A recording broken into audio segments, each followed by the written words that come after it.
Go ahead and call the meeting to order.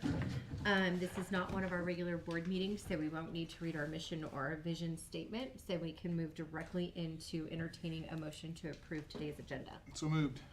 Second. Motion has been made and seconded. All in favor? Aye.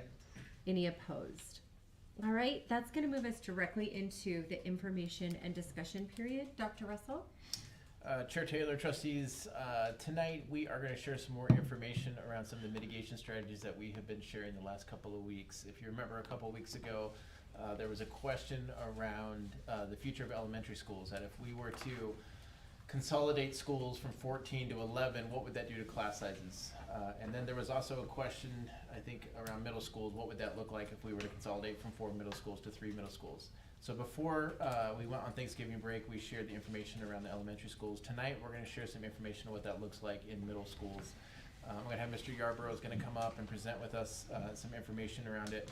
And I, again, just would like to preference, it is a little more complicated. He'll explain that, why it is a little more complicated to predict that middle than it is to elementary, but wanted the board to get some information around what potential changes could be. Really quick. Tyler, have we started and that going across the bottom? Okay, just making sure. Good call. I was getting count out. Okay. Chair Taylor, trustees, thank you for the time today. I'm going to go through and walk through with you some information about what our middle school situation looks like. Going to start with some assumptions that are a little bit different and explain those. But before I get into that, I want to explain the difference in scheduling, basically from an elementary and a secondary perspective. The way that elementary schedules work is basically a class of kids. So a class of 22, 30 kids, whatever that number is, assigned to a specific teacher. At our secondary levels for a long time, we have done schedules differently, meaning that one kid goes through 7 periods or 8 periods, depending on what level and what school they're at. And there's an individual teacher for each one of those sections. So what that ends up doing, rather than one teacher being responsible for 30 kids, you have one teacher basically being responsible for 150 to 200 kids based off the number of kids they see that within those sections. And the classes, as they rotate through, it's based around the schedule at the middle school level and at the secondary level. So just a broad overview of that's the difference in scheduling. And then that becomes really nuanced when we talk about where the margins for class size and things happen within that system. I'm going to share with you some information tonight around the average class size based off of what we call general FTE projection. Our general FTE are just those classroom teachers that are in charge of kids. It does not include our special education teachers. We actually have a different funding formula we use for those as far as how we generate FTE. So again, want to be really clear that the FTE we are talking about is just classroom-based certified teachers when we talk about classroom FTE. Any questions on that before we dive in? Okay, a couple other assumptions or points to remember. The number one thing that's different in the middle school conversation than the elementary conversation, really, they are connected, but it's very different. The savings don't come from anything other than facility utilization percentage. You're going to look and see what our current middle school percentage is and what that would do if we were to consolidate a school. West has been the one that we've had in the recommendation. I will explain why within this presentation. But really, that idea of going from 4 to 3 and what that does and how that impacts class size is really about the facility utilization. The cost savings comes from the non-classroom based support staff and not functioning or running a building. In our proposal, it's a bit unique because West would be repurposed. Don't forget though, the other 3 buildings that come offline, that's where those savings actually come in from a financial perspective. So I want to make sure we're on the same page there. Second assumption, because what would happen is the kids that we have in the system, they would flow to a new location. That classroom-based FTE would actually go with them. So class size doesn't really change that much. I'll show you the numbers on that based off our projections, but those teachers actually teaching classes go with those kids to the new location. And so we would extend from a 63% usage in our buildings to an 85% from our district average. That's where that happens again. So again, class size would not be drastically impacted. We'll look at what's there. And then finally, one thing that will come up there is in the projection we have a loss of 4 general fund FTE at the middle school level. That is solely because of the projection we have right now in the next school year of what our cohort survival is and those kids coming in. So this isn't because of condensing buildings down. This is our population of kids, as we've been talking about from the start, is decreasing. That actually generates then less general FTE to divide it in amongst the buildings, whether that's 3, 4, or 15. That's what's happening there. So we go from 119 down to 115. Actually, it's 119.77 to 115.49 on our projections. And the last piece, I really have to stress, this is a projection. This is our best guess with the data we have. We have a long track record of that being very, very close to what those numbers are. But I really need to preface for the board to understand, again, these are projections and where we're at there. Any questions before we dive into the actual information? Can you just tell me that last number again? I got the Yep.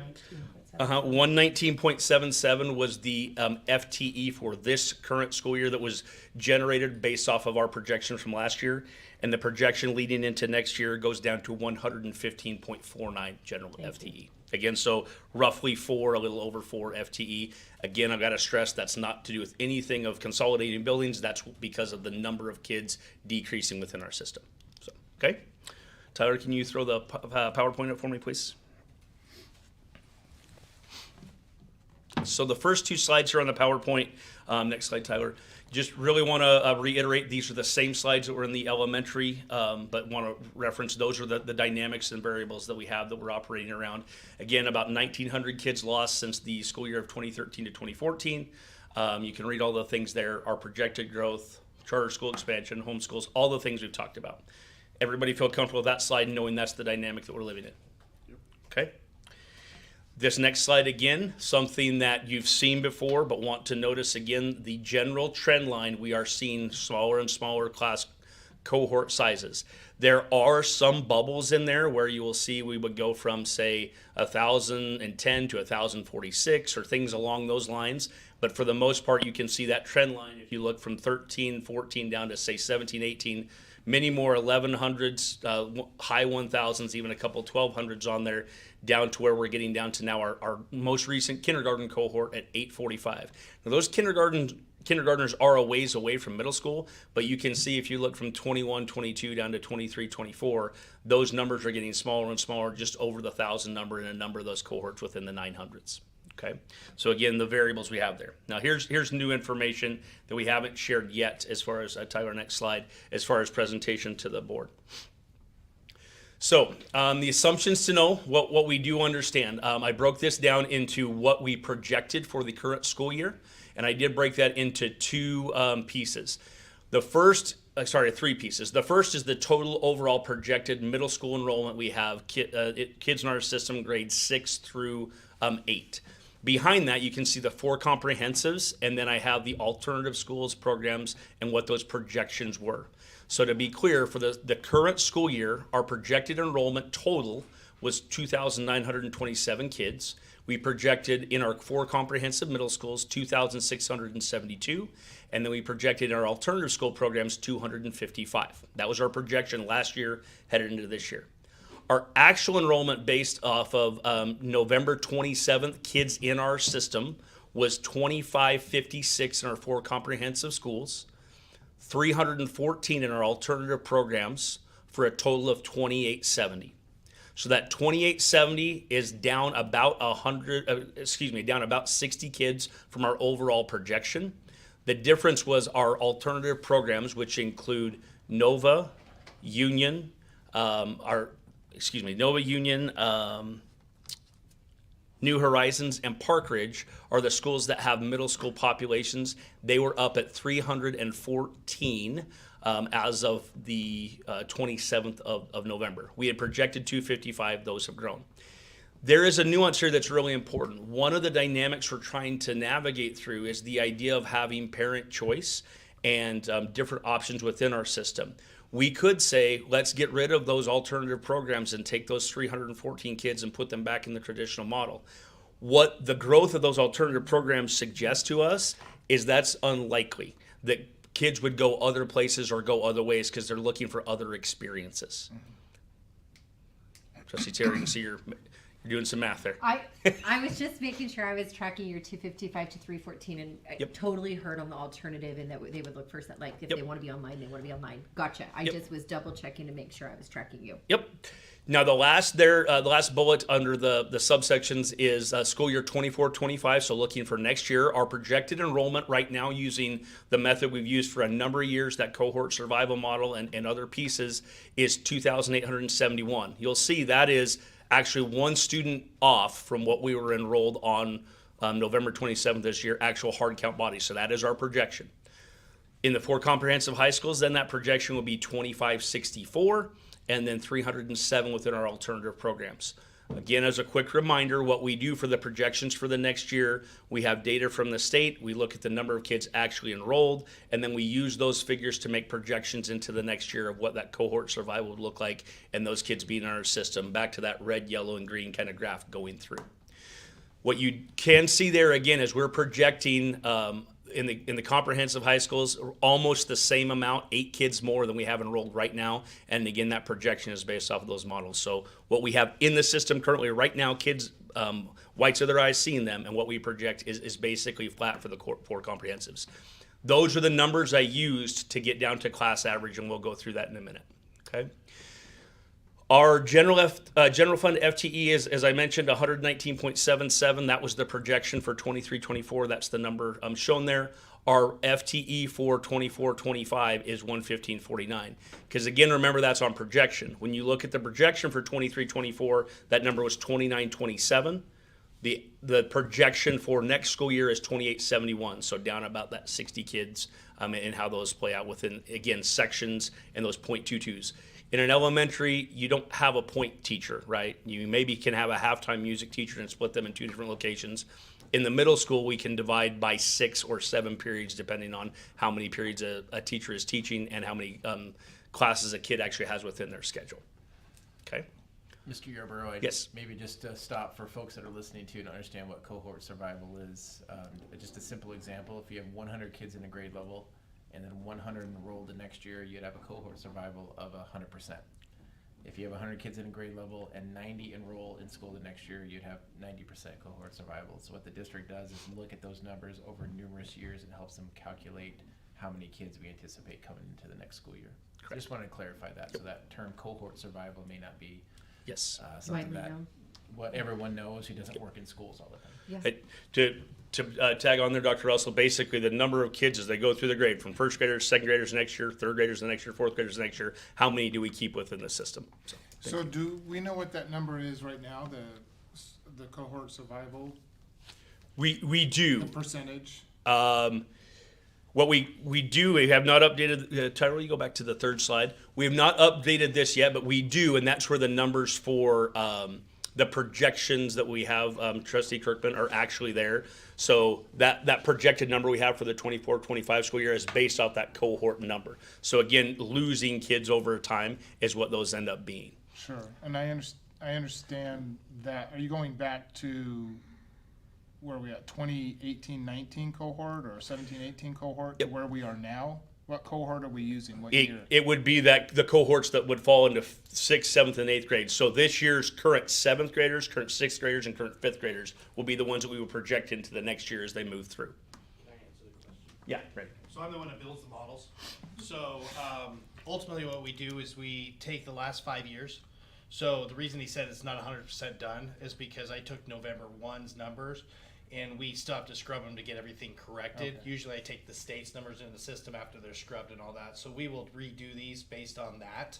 But other than that, they're pretty dang close to where we think they're going to be. Then I take those numbers for each of the last 5 years and I will check 5 years ago, okay, this first grader became a second grader, the second grader became a third grader, and then we do an average. The hardest part for us is that our 6th graders don't naturally flow, our 5th graders don't naturally flow into a 6th grade classroom. So I have to kind of take an average of how many are in that class right now and do a little bit of an estimate of how many of our 5th graders are going to go into 6th grade at East Valley versus West. And we've got it figured out pretty well where we've been pretty close on that. And then I take it sounds terrible, an average of an average. But it really works out pretty well to get us our cohort to determine how much lower or bigger we're going to be. What it doesn't do is if there's a big spike or a big decline, it messes with that. And COVID kind of messed with it a little bit, but actually it still evened out in the end with all of our numbers. So looking at today's cohort right now in our middle schools, 6th grade, what percentage are we at? The 90%, the 80%? So each one, so what we do is we do it by grade. So 6, 7, 8, and each school has their own percentage. So when you're looking at West, let's say West has a 6th grade at 60 or at 85, 72, 42. You know, it depends on what it is. Most of them are in the 80s or 90s. But it's by school. But it's by grade, It by is. school. Chair Taylor, Trustee Kirkman, we can get that number to you. We can show you what the 5-year average that we've calculated is. It is remarkably accurate for the for the most part. We usually get challenged every year by our administrators, who are always like, wait a second, Matt's back there, he could vouch to this, that, no, I should be having more or less, but he never says less. Nobody ever does. But when we do look at it, it is fairly accurate. Not perfect. It's really hard to know what kids are going to move in and move out throughout the year, but it is fairly accurate. And most of the cohorts are in the 97, 96, 98%. And that's what I was kind of getting at, because I think that one number is, simplistically a lot easier for people to comprehend as when we're talking about cohorts moving through the system. And Correct. Okay, in 6th grade, we got about 95% or whatever of the kids that started in 1st, 2nd, 3rd grade that are moving into these middle schools. But I understand what you're saying, that it is by schools and. Yep. And Trustee Kirkman, that's why I did this. What is our exact enrollment on November 27th? So Randy pulls those numbers on the 1st. Again, we're within 4 or 5 kids of that. And that idea was to show, again, whites of eyes, seats showing up, and then these projections. And we know that our trend line for the last 10 years has been trending down. It's a matter, is that 60 down or is that 100 down? Well, again, in a scope of 2,800 kids, while that does impact, it gets to those percentages you're talking about, 96, 97, 94. And you don't even have 5 years of alternative. We don't even have 5 Correct. years of Nova. Correct, which Right. makes it a little bit more difficult to Difficult to navigate track. that model. But How many years of Nova do we have? 3? this is the 4th year Fourth of year. Nova. Yep. And again, that's back to that idea of choice and what happens there. There's a variable there that we can't account for. What we can account for is, hey, these are the total number of middle schoolers within our system, and here are the ways we have to serve them. sense. Okay. Tyler, will we go to the next slide, please? Okay, other things are, again, remember, this is about facility utilization. From our facilities master plan and the conversations we've had with various entities and working with that, we are looking and know that at a secondary building, an optimal usage is between the 80 and 85% mark for building utilization. Is that Googleable? Googleable, I just want to know, like, if somebody Googles that statement, optimal building utilization for schools. It's is it not- Googleable? It's not Googleable because there's so many variables. Right. What it is, if they look at our facilities master plan, Okay. and that's been provided by the district, Yep, it has. there's a great in-depth that goes into why that would be the number. We can back that statement. Yeah. Yes, we can. Yep.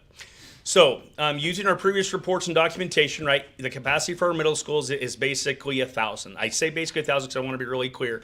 The first initial facility report that came out, it just described 1,000 for each of our buildings. Deeper dive shows that West is a little bit smaller square footage wise, and the reason for that is South and West were built the same footprint. Everything was that. South had a fire. There were some upgrades and things that happened to South, so South actually has a little bit more square footage than West does.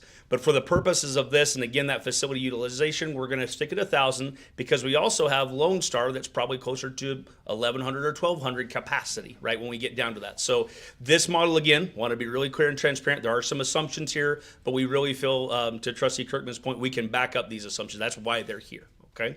So 4 schools at 4,000. As of the 27th of November, this would have been the percentage use at each of our buildings. And obviously, that's an easy number. That's the population put into percentage at each of those schools. West has 525 kids, 52.5% usage. East Valley, 67.6, 676 population. South, 633, 63.3% population, utilization. Lone Star, 72.2% facility usage, 722 kids. The district average, when you take that total number of kids and divide that by 4,000, is 63.9% of our facility portfolio. We are using that. Okay, very similar to the elementary model where we're not utilizing the facilities we have, and that's causing us some financial strain in what happens there. If we were to redistribute the West population of 525 kids into the 3 other comprehensives, it's reasonable to assume we could reboundary to keep schools within 800 to 900. That is true. Now, I want to be really clear. There is a big assumption there. The rebounding process, we would have to have parameters around that should the board choose to go that direction that we look at. What's the school population? What is the SES factor? What is the special education factor? What are the demographics? What are the geographic boundaries? All of those things play into that, but we do feel that we have the population to easily filter into 800 to 900 kid schools. For the purposes of this, I actually divided, and I can give you the exact numbers. I took the population of West as the smallest school, and I added an additional 170 to East Valley for a population total of 845. I took 202 of the kids from West and put them at South from a numbers perspective. I'll explain that in a second, for a population of 840. And at Lone Star, we added the remaining 151 students from West to 728, giving us 879. So a 40 kid dispersion. 840 is the floor, 880 is the high when we do it that way. Now, I want to be really clear again. When we reboundary, that doesn't mean that it's a kid for kid that we just say West is splitting 3 ways. That's not the conversation. But taking that population, dispersing in the 3 buildings, you can do that, and you can hit into that number that is between 800 and 900 for the population of the school. Again, back to that 85.2% utilization across the district. Under my model, we would have 2 buildings under 85%, 84.5, and 84%, and then 87.9 at Lone Star. It would be a little bit above that. We do feel like that is the high water mark. Again, our projections trending down. This is that scenario where we feel like we will be having less and less kids enroll. And if we don't, we do still have buffer within there. Is it optimal that we would love to have it? No, but it also isn't optimal to run our district at 63.9%. We can't do that from a facility usage standpoint and keep that financially sound and be fiscally responsible. So, How many more students would be needed if the utilization were to bump to 90%? What would that number look like for additional students? Any idea? Yeah, we would need basically the alternative programs at 314. We would either need to absorb them and probably add on another 150 to 200, and that's just. Here, Jeff, I can't give you the exact number. I can do that if you would like, but it's about another 500 kids into our comprehensive system. Okay, and that's kind of what I was getting at. Yep. Just in case Yep. the population continues to grow the way it's growing, but we have more of those families with middle school students moving into the city rather than Correct. or the district rather Yep. than. So we can absorb. I guess bottom line on that statement is we could absorb 500 more students into our 3 comprehensive if it ever got to that point. If we 2 or 3, 4 years down the road, maybe. I want to be clear. I was using the model of into 4. If we were to go back into 3, we're getting 85% sorry. then. You're Yeah, right. if we stayed at 4. So, yeah, I want to make sure that if we go to 3, then we still have 85% at 3,000. We have another. What is that number? 136. What's that? 136 to get to 90% if we Yep. were to consolidate. Okay, to that's 3. what Yep. I was looking at. Yep, and then 90 to 100, and don't forget from our facilities report, we have had schools over 100% usage. Not optimal, but those pieces are there. And again, our trend line, Trustee Kirkman, 10 years of data, we're not experiencing that. We're Right. just not. I would just think if we were to move to repurposing yep. West and moving those kids to other schools, and then 3 or 4 or 5 years down the road, all of a sudden we have 3 comprehensive middle schools that are at 100% plus, Right. then, what do we do at that point? But Right. with the trends that we're looking at, Correct. it's highly unlikely. Correct. And I would add in one other thing to remember when we did ask the community to consider a bond, that deferred maintenance isn't going away. So even if we left those 4 schools there, that deferred maintenance piece is going to continue to grow. And so there are other variables that play into that as far as it's not just a 1-for-1 number. It gets really complex. So, Okay. even if I reached into my bag and pulled out my magical cornucopia and pulled out $1 million, Yep. we're still just delaying the inevitable. I mean, we're seeing declines, we're seeing aging facilities. Yep. We really need like $250 million. Yeah, I was gonna say, your Is that- cornucopia doesn't have enough money, Tru- Jason, or 250 in that Trustee bag? Sue. It's my other bag. Yeah. Trustee Sue. If you carry magic cornucopias, we need to know. Yes, thank you. That is the reality with the aging facilities we have and where they're at. What we do remember with taking some facilities offline, what that does do across our portfolio is it buys us a little bit of time in taking some of that deferred maintenance off. But it's still there. We have a gigantic deferred maintenance issue that we are going to have to deal with in some way as a community at a certain point. Yeah, Chair Kirkman, Trustee Sue, even if we make these mitigation strategies, it does buy the district some time without a strong revenue stream to go in, and I mean more than $1 million a year. We're going to add, 26, 27 million of deferred maintenance onto our already 84 million in the next 2 years, around there? We had 20 in January. Yeah, so it pushes us to close to $100 million of deferred maintenance, and without some strong revenue streams, the district's going to still have to address that because the buildings aren't getting younger. Our newest buildings are now halfway through some of their roof cycles and things. So this is stuff that the district's going to have to look at in the future, the next 5-10 years. Well, that's a big can to kick down the road. And we've done away with all middle school portables, right? I feel like that's rhetorical. There are, Mr. Stoffer, I think there are 1 or 2 that have a portable, but they're not being used for classroom Right. space at this point. They by were any just means. for like storage or something. Correct. We covered that Yep. at some point, yeah. Yep. So And- everybody's in a classroom. Correct. Got it. Yep, within the building, yes. Any other questions on utilization, what our assumptions are here? The next few slides are going to get down to class size average, and I want to get into that a little bit deeper, okay? And a reminder that we're not talking about taking West itself offline.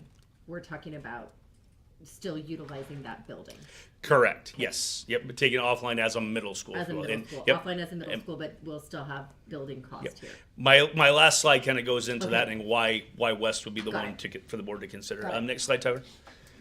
So this, I want to be really clear here with this. This slide is each of our 4 middle schools showing the entire class average for that middle school in their 4 core areas.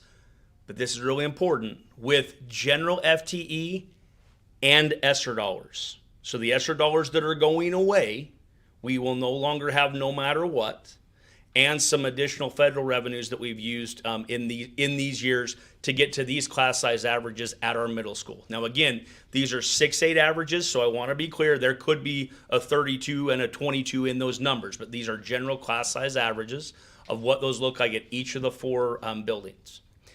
Again, more than just general fund FTE. So you can see West class sizes are much smaller. We have used some federal dollars and we've used some ESSER dollars to help with that, but those pieces are very important to understand. The other slides that I'm going to show you do not have the ESSER dollars and things in there. This is just a starting point for us to understand and look at. What I would like to highlight is, if you remember back to the elementary presentation, our class targets were 22, 26, and 28. Right now in our middle schools, as we're currently constituted, our averages aren't above any of those targets, even in our elementary schools. There's a lot of arguments to be had that smaller class sizes may help academics. I personally believe that. There's research that says class size doesn't matter. I think it does. But I also think that junior high kids and the middle school model of how we do things does allow us to have a bit bigger class size than maybe we would in our 3rd and 4th grade and still achieve some of our academic purposes and have a quality educational experience for our kids. Okay, so again, right now, as of money in the system, these are the averages of our 4 buildings as of right now. Okay, next slide, Tyler. This slide shows the actual, remember we talked about sections and what that looks like. Basically, each teacher in our system at the middle school level teaches 6 of 7 periods. Because of that, we have to look at the classes that are available to kids to take throughout their 7-period day, knowing that there's a preparation period for teachers throughout that day. You roughly have 86% of your teaching force that's available all of those 7 periods because roughly 14% is on prep is the idea. Does that mean that that's exactly the percentage in every building every time? No, you might have 2 more people on prep because of a teaming conversation or things along those lines. These are in average numbers. But our average class size per section in the middle school, per class that they have, these are the averages right now across the 4 buildings individually and within our district. Remember, and I want to go back to again, this includes some classes that may have as many as 150 kids in them. I'm talking about bands, and there's not a ton of those. But we do have that all the way down to some of our special programs that may have 6 or 8 kids in them. So again, that average, but this average is something that helps us be predictive about what we have within our system and how we can navigate that. Any questions on those numbers? So again, as of the enrollment we had on November 27th, those are the class size averages for all classes in our middle school system at the 4 comprehensives. Let me be really clear. We're not talking about the alternative programs right now. That's not this. This is the 4 comprehensives. Next slide, Tyler. If we project to next year, so the general fund FTE of 119.77 going down to 115.49, this is the class size average that we would project at the 4 individual schools and the district average. Remember, the ESSER dollars go away, so some of those things that buffered up that had West on that initial sheet showing really low core class sizes, those start to go away, and these are the class sizes that you see predictive within our system as of next year with that 115.49 general fund FTE. So not doing anything, this is what we're looking at next year. Not doing anything, this is what we're doing right here. Now remember, let's go back to the very beginning. The savings in consolidating middle schools are not in this. The class size average is not the conversation. This is showing the class sizes aren't ballooning and we're not losing that. That FTE follows kids. The savings come in repurposing that building. So, yep. Okay.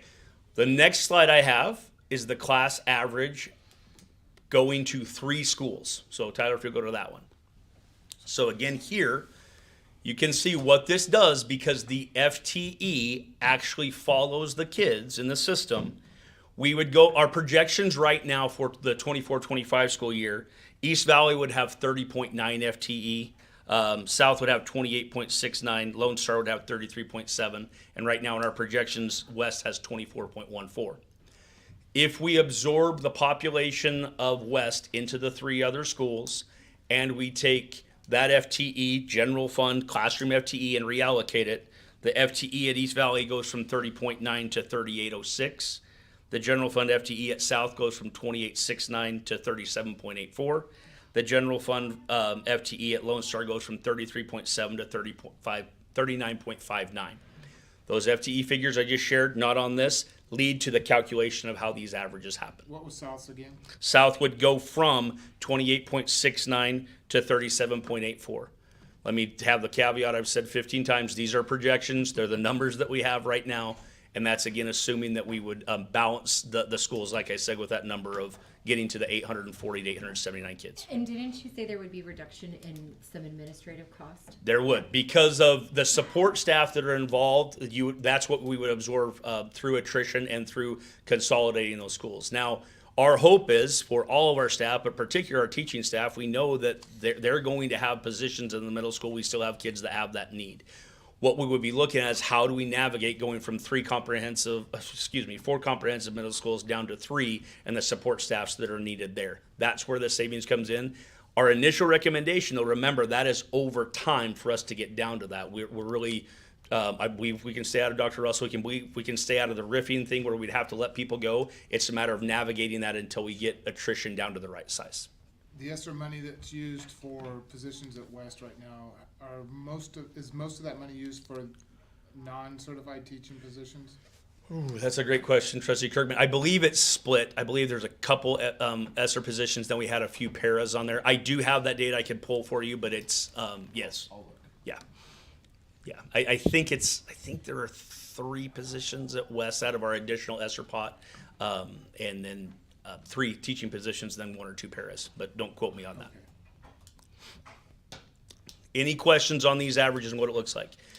I want to remind the board the reason we're bringing this information forward is to address that conversation of, oh my gosh, class sizes are going to go up to 40. That's not the case. I think you're hitting the nail on the head with what we wanted. That's not the case. This is really great information. Okay. Last slide I want to share with you is why West Middle School or 3 middle schools, because again the board hasn't decided in that conversation. I want to be really clear. Dr. Russell and I and Mr. LeBou went and talked to West a few weeks ago, and I want to own and honor that change is very hard, and when people have very strong, very valid emotional and historical connections, it is hard to hear this conversation. And we by no means in this board meeting or in other meetings talking about closing a school don't know that there's a human toll to this. And the logic remains. the logic remains that why West would be the school that would make the most sense of the three middle schools to consolidate down, and there's some of the reasons here. Again, just as a reminder point, the savings doesn't come in classroom FTE. The savings comes from how do we utilize our portfolio better. So that's the first bullet there. The second one, as I mentioned before, West is the smallest facility when it comes down to actual physical space, and the smallest of our four comprehensive when it would come to capacity. It just is. The building is the smaller building. Due to the fire at South, again, as I talked about, South has more square footage to that same point, and there have been some upgrades at South, including a new roof in school year 18-19. So again, that facility piece and that there. That doesn't mean that we don't care about and won't have to replace the roof at West at a certain point. We likely will, but this buys us a little time in serving the needs of that comprehensive school if we went that direction. West has the smallest enrollment by well over 100 kids. I shouldn't say well over, by more than 100 kids within our middle schools as they're currently constituted. South has a population of 633 and West has a population of 525. West has seen a large decrease in enrollment. Within that decade, West was as high as 1,000 kids and has continued to go down over that 10-year period, as have all our schools. But again, just to put that in perspective, we're down about 52% of that. Our current general FTE at West is the smallest of our middle schools. Again, so the idea of displacing staff and what that would look like, that makes the most sense, again, of those staff flowing to other buildings, possibly going with some of their kids based off of how rebounding things would go, but that's the smallest teaching staff to displace. The facility could be repurposed to support some other district students and programs, particularly Union School and Nampa Academy. I'm sorry, can I ask a question on that last bullet point? Yep. Because you've mentioned many, many times, and I understand what you're saying, is that the cost savings is not the repurposing, or not, that's the wrong word, Right. the FTEs, it's the building utilization. Correct. So if West stays open and we repurpose it to Union or Nampa Academy or whatever it might be, aren't we we're still paying for that building? Yes. So how much are we saving in the utilization of that building by repurposing it for these other programs? It's a great question, Trustee Kirkman. And remember, we're talking about our entire portfolio. Union would move and the school at Union will be erased. That's where the savings is from running a building. That's the conversation of retooling those pieces and putting those So things in. there's a domino effect here that I Correct. think people forget about. It's not just because I Right. think, some people will just say, well, wait a second, I thought the purpose was to save money, but we still have West open and we're using it. Where are we saving the money at? Correct. There is a domino effect here because we can raise or whatever we might be able to do with other schools or buildings or whatever. Closing Snake River and moving the Gateways facility and raising the Gateways facility takes that building out. Like, those are the conversations. So really it's the three schools that would be erased and taking those out of the portfolio. That's where the savings comes. We still have those kids and those programs that we have to have a place for in the district. So that's why the domino effect happens that way. But those programs are also getting to utilize better buildings because Correct. we're taking our lower buildings offline. And it is that. I went to West. It again, I would just reiterate that it's insanely important that we acknowledge that for the community. I know we have a listening session coming up, and it is. It is sad. And the logic remains. I'm sorry, I'm a big pop culture fan, and I love Thor Ragnarok. And the line I love from there is at the end of the movie when Thor says, "Asgard isn't a place; it's a people." Well, right. And that's what the people at West and the other schools are really crying for: is people are special there. They have relationships, and those things matter. They do. But we can build them in other places in the Nampa community. That's the one thing we can do, and it hurts. It's not fun. Change is never easy. But I would just again try and help to the extent we can. I'm here. I'm part of this community. I believe in this community. We can do this together. It will not be painless, but we can do it together. Oh my gosh, I'm turning. That was not my intent. Sorry. I know. We can do hard things. Are there any questions? That's our next slide is just questions. Any questions that I didn't answer, information you would still like to see on that conversation around our middle schools and what that means from a class size perspective and a facility usage perspective? I'm sorry. No, please. Chair Taylor, I got a question. I don't know if you can answer, but it's something I've been thinking about. Is that when the students move if the students were to move from west to these other 3 comprehensive schools, how do you think that might affect their academic process? That's a great question, Trustee Kirkman, and I would offer, I don't know. I think what it depends on is the culture of the buildings where they're going and how we open our arms to those kids and how we open our arms to this community. I think that means more. Some of it could be virtually the same if they show up and 5 of their teachers that they were going to have at West are now at Lone Star or South or wherever that is. So I think that there's possibility there.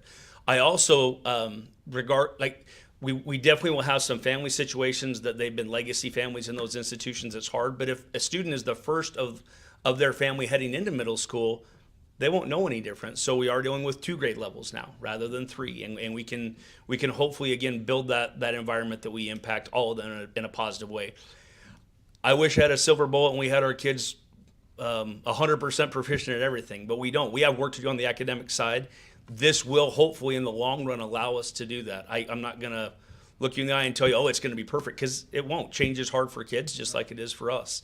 But I think we can navigate through that. And again, it depends on how we open our arms to those kids and those families. Looks like that was the only question I had. Chair Taylor, Trustee Kirkman, just to echo a little bit of what Mr. Yarborough said, it is hard for us to predict. Now, having been a principal and having taken kids from a school that did close down when Sunny Ridge closed and they came to Reagan, we got 110 or so. Those kids did well. So I can only talk about, an elementary experience. I don't know what it is, but they did well. And it wasn't a major transition. Mr. LeBou's here. He's also taken some kids from other buildings, and when we last did this, it really depends on the child, depends on the family, how that transitions. I think some kids would do well, some may struggle. But I remember, at least from my experience talking from it, after the first 6-7 weeks of school, they were just Reagan kids, and I think kids acclimate to their environment, particularly if we do a good job of transitioning them over and supporting the families, which we'll need to do. Yeah, okay, thank you. That's all I have. Any questions? Any other questions, trustees? Thank you, Okay, Mr. thank you. Yarborough. All right, so with that, that was our only information item, so I will entertain a motion to put us into executive session. I move we go into executive session per Idaho Code 74-206, 1B, D, and J. B, to consider the evaluation, dismissal, or disciplining of. Chair Taylor, I'm sorry. We do have one real quick update still in mitigation strategies I'd like to share. Okay. Mr. Stoffer's got one real quick Okay, thing. that's okay, we You just have had to an read- A. You have to read that in reverse now. Yeah, you do, yeah, sorry about that. Okay, I will go ahead and I will not entertain that motion. No, There's, this again deals with the mitigation strategies. I just wanted the board to be aware of, and this is some information you shared on Friday. So Mr. Stoffer, if we could just real quickly go through the, where we are with the construction management if needed. Good, because I got some questions around it. plot. Trustee Taylor, Board of Trustees, just really quickly, we wanted to inform the board that in light of potential decisions and some remodeling that might have to take place in buildings to accommodate the students in the buildings, if there is a decision that moves, we have to be preparing for that potentiality. So we are going to send out an RFQ for a construction management group, just with the intent and purpose of having that available for us in light of the board's potential decisions. It is something that we have done akin to the architect RFQ process we did a few years ago. Idaho Code allows us to put an RFQ out for construction management groups, which we would bring back to the board with a scale. In what the board would be able to do is see how we rank them and accept those as potential contract management groups that the district could use in future projects as well, not just specifically to these potentially this summer, but in future projects as well. So it's just to inform you of the process. We're going to kick that off, and we'll be coming back to you at some point in time with an RFQ and a ranking system of the different types of construction management groups and how they fared in that rubric process, most likely in January. Trustees, question? We don't have the ability in the district right now with staff to manage some of those construction. Some of them we can, but the magnitude that we're talking about and the time frame that we're talking about will tax our system. We are understaffed in a lot of our areas, and maintenance has been one that we've talked quite a bit about for many years while we've been trying to adjust and make that more appropriate. The amount of projects in 3 months time frame, also with our ability and the magnitude to have the full breadth and width of subcontractors and the ability to pull subcontractors, that's not something that we do typically on a day-to-day basis. And so construction management groups have more of a portfolio and a more breadth and width to be able to do those negotiations and have more people in their bag to be able to pull from than we do. Would this, oh, sorry, Go ahead. Would this rest with you, though? I mean, as the quote-unquote construction manager over these construction management We would work, companies? yes. Or would you hire another individual that is a district employee that would do that? No, this would be straight through the construction management group. They would work with myself and with the maintenance team, with director of maintenance as well. And are these projects that need to be done at the other 3 middle schools to accept the population of West, or are these projects that need to be done at West to accept the population of Union, or all 4? All 4. Okay. Why would they need to be, aren't the other schools built for the capacity? Correct. One of the things that we'd be looking at is with West, you have two different programs that are coming in. We would need to do some right sizing inside of some of the divisions inside West itself. The needs of You're both talking about programs. like classroom division? Yes, things classroom like that, and so physical stuff internally. As far So as are you Snake talking River. about like building a wall so that the programs are separate in themselves? like Yes, turning that's into part of it. multi- One of the most difficult things that we do have because of the age of all of our buildings, and this is not unique to these 4, it would be the majority of our portfolio. We do have to be very concerned about some of the codes and updating codes. As soon as we start anything in any buildings, there's some codes that need to be adhered to and some upgrading of our systems that we're currently grandfathered in that we want to ensure that are Because of the population? because of the population. Current building, Yep. okay. Give me another example or an idea of a project. Sure, Brooke, It's okay. You're good. Chair Taylor, You're good. sorry. That is my name. Yep, You are Chair good. Taylor. You. Yeah, Good. great timing, right? It was good. It was Chair good. Taylor, that's a great question. The biggest one and the one that's probably most prevalent on our minds is Snake River, that the potential change from being a standard elementary school to a gateways type of program. There's lots of security measures that we'd want to take in place because it would now be receiving students who are all the way from, I think, 3rd grade to seniors. And so there would be some facility needs that we need to upgrade. Bathrooms would need to be upgraded. Some expansion in some of the areas to accommodate for particular contents would also need to be done inside of Snake River. And have we budgeted for these? We have. So one of the things that we did do in the levy is we did have some maintenance budget that was put into the levy that would help us and accommodate for these adjustments that we need to take care of, if that is indeed where the board chooses us for us to go. And don't feel bad. I almost called Waylon, and that's why I paused on his last name. So we're good there. So let that Thank go. you. Apologize. Thank you, and thank you for answering. Sorry, trustees. Any other questions?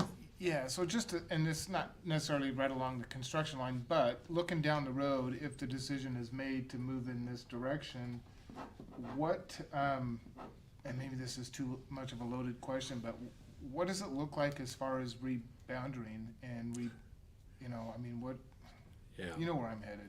I do. Have Chair you Taylor, started down trustees. that road yet, I guess? Has the district started down the road and what it might look like with busing and all that kind of stuff? Yeah, Trustee Taylor, Board of Trustees, again, great questions as we're looking forward. We have started discussions, at least preliminary, Yeah. again, because we want the community to be very heavily involved in the boundary discussion, as we've shared many times, that process of what it would potentially look like.